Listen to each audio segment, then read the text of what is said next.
চাই, কখন যে আসবে।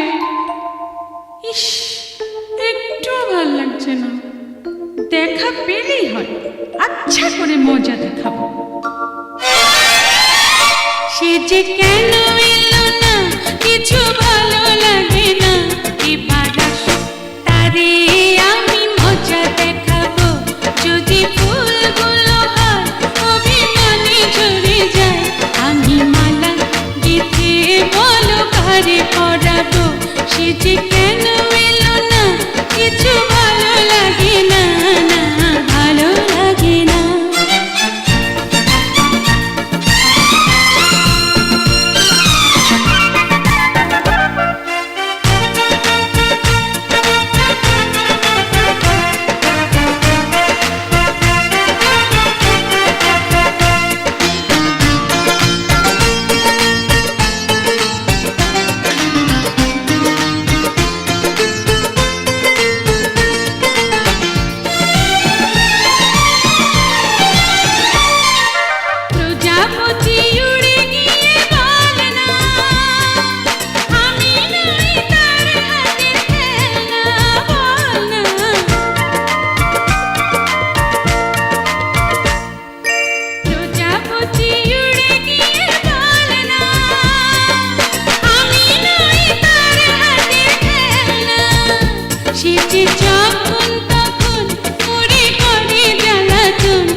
যদি ফুলগুলো হয়